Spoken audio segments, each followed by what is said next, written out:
বিসমিল্লাহির রহমানুর রহিম। সুধী দর্শক, আসসালামু আলাইকুম। আজকের এই ঐতিহাসিক মুহূর্তে আমি গভীর শ্রদ্ধার সাথে স্মরণ করছি 1947, 71, 90 এবং বিশেষ করে 2024 সালের অকুতভয় জুলাই যোদ্ধাদের, যাদের অপরিসীম আত্মত্যাগের ফলে আমরা ফ্যাসিবাদ মুক্ত নতুন স্বাধীনতার স্বাদ পেয়েছি। তাদের এই আত্মত্যাগের ফলেই আজ আমাদের সামনে ইনসাফ ভিত্তিক একটি নতুন বাংলাদেশ গড়ার সুযোগ উন্মোচিত হয়েছে। আমাদের এই জনমুখী বিকল্প বাজেট প্রস্তাবনা কেবল কিছু গাণিতিক হিসাব কিতাব নয়, এটি জুলাই বিপ্লবের আকাঙ্ক্ষাকে ধারণ করে জাতির ভাগ্য পরিবর্তনের একটি সুস্পষ্ট রোডম্যাপ। আমাদের দীর্ঘমেয়াদী ভিশন হল 2045 সালের মধ্যে বাংলাদেশের অর্থনীতিকে $2 ট্রিলিয়ন উন্নীত করা এবং 2050 সালের মধ্যে উন্নত রাষ্ট্রের কাতারে পৌঁছানো।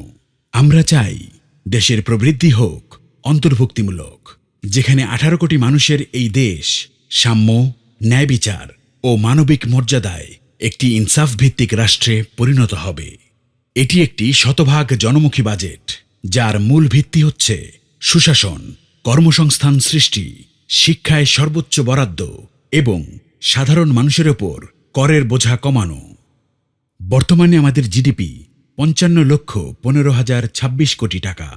বিগত সরকারের রেখে যাওয়া উচ্চ মূল্যস্ফীতি, ব্যাংকিং খাতের সংকট এবং সীমাহীন দুর্নীতির কারণে অর্থনীতি আজ এক চ্যালেঞ্জের মুখে। শ্বেতপত্রের তথ্য অনুযায়ী 2009 থেকে 2023 সালের মধ্যে দেশ থেকে প্রায় 28 লাখ কোটি টাকা পাচার হয়েছে। এই সংকট উত্তরণে আমরা পাচারকৃত অর্থ ফিরিয়ে আনা এবং এনবিআর ও দুদক সংস্কারের মাধ্যমে অর্থনীতিতে সুশাসন নিশ্চিত করতে প্রতিশ্রুতিবদ্ধ। 2026-27 অর্থবছরের জন্য আমরা 8,39,505 কোটি টাকার একটি বাস্তবসম্মত বাজেট প্রস্তাব করছি, যা জিডিপির 12.14%। আমাদের লক্ষ্য হল রাজস্ব আয়ের মাধ্যমে 6,65,926 কোটি টাকা সংগ্রহ করা। এর মধ্যে এনবিআর নিয়ন্ত্রণ কর 5,73,926 কোটি টাকা, অন্যান্য কর 22,000 কোটি টাকা এবং কর বহির্ভূত প্রাপ্তি 70,000 কোটি টাকা। আমাদের বাজেটে ঘাটতি আছে 1,68,329 কোটি টাকা, যা মেটাতে বৈদেশিক উৎস থেকে 67,000 কোটি এবং অভ্যন্তরীণ ব্যাংক ও সঞ্চয়পত্র খাত থেকে 1,01,329 কোটি টাকা ঋণের পরিকল্পনা রয়েছে।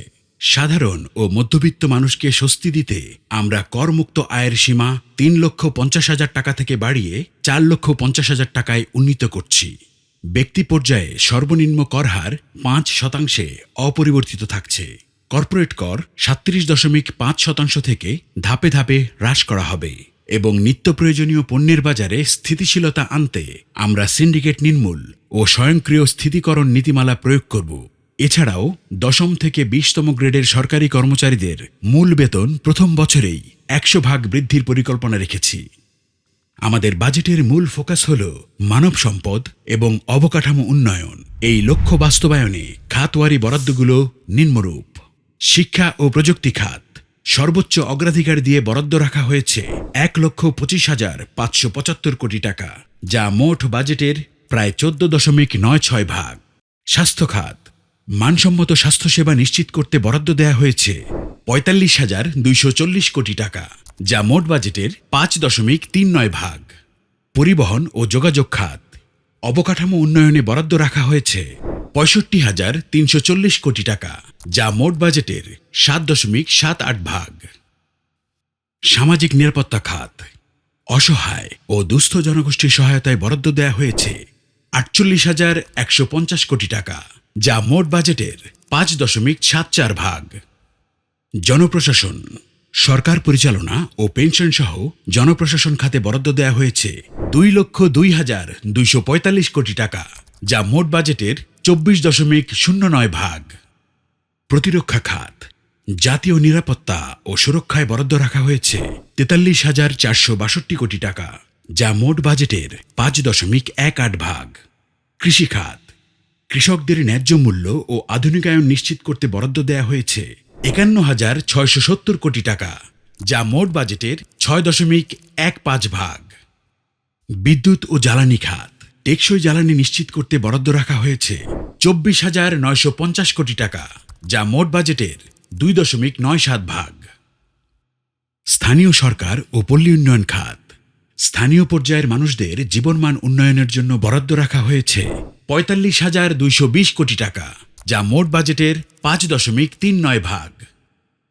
শৃঙ্খলা ও নিরাপত্তা, মানুষের জানমালের নিরাপত্তা নিশ্চিতের লক্ষ্যে বরাদ্দ রাখা হয়েছে 34,457 কোটি টাকা, যা মোট বাজেটের 4.10 ভাগ।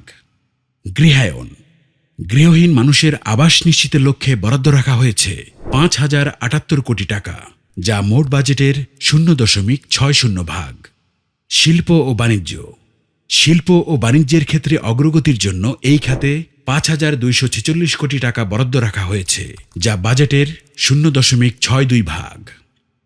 বিনোদন, সংস্কৃতি ও ধর্ম, বিনোদন, সংস্কৃতি ও ধর্মের বিকাশে 6,630 কোটি টাকা বরাদ্দ রাখা হয়েছে, যা বাজেটের 0.79 ভাগ।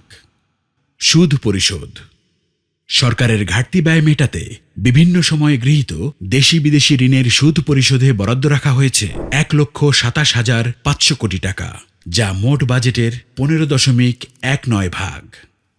আমাদের শিক্ষা ও স্বাস্থ্য খাতে বিনিয়োগের লক্ষ্য হল দেশের মানব সম্পদকে বিশ্বমানের করে তোলা। স্নাতক পর্যন্ত নারীদের অবৈতনিক শিক্ষা, মেধাবীদের জন্য 1 লক্ষ সুদমুক্ত কাজে হাসানা ঋণ এবং প্রবীণ ও শিশুদের জন্য সরকারি হাসপাতালে সম্পূর্ণ ফ্রি চিকিৎসা নিশ্চিত করা হবে। কৃষিখাতে প্রতিটি উপজেলায় সোলার ভিত্তিক কোল্ড স্টোরেজ তৈরি করা হবে, যাতে কৃষকরা তাদের উৎপাদিত পণ্যের ন্যায্য মূল্য পান। কর্মসংস্থানের জন্য পৃথক দক্ষতা উন্নয়ন ও কর্মসংস্থান মন্ত্রণালয় গঠন এবং সামাজিক নিরাপত্তা কার্ড প্রবর্তনের মাধ্যমে আমরা তৃণমূল পর্যায়ে সুশাসন পৌঁছে দেব। এই বাজেট শুধু আয় ব্যয়ের হিসাব নয়, এটি বৈষম্যহীন রাষ্ট্র প্রতিষ্ঠায় একটি মর্যাদাশীল গন্তব্যে পৌঁছানোর রূপরেখা। আমরা এমন এক বাংলাদেশের স্বপ্ন দেখছি যেখানে কাউকেই আর বিনা চিকিৎসায় মরতে হবে না, অর্থাভাবে মেধাবীর লেখাপড়া বন্ধ হবে না এবং কোনো তরুণকে বেকারত্বের গ্লানি নিয়ে হতাশায় ডুবতে হবে না। জুলাইয়ের শহীদদের রক্ত আমাদের যে শোষণহীন বৈষম্যহীন সমাজ গড়ার দায়িত্ব দিয়ে গেছে, এই বিকল্প বাজেট সেই অঙ্গীকার বাস্তবায়নের প্রথম শক্তিশালী পদক্ষেপ।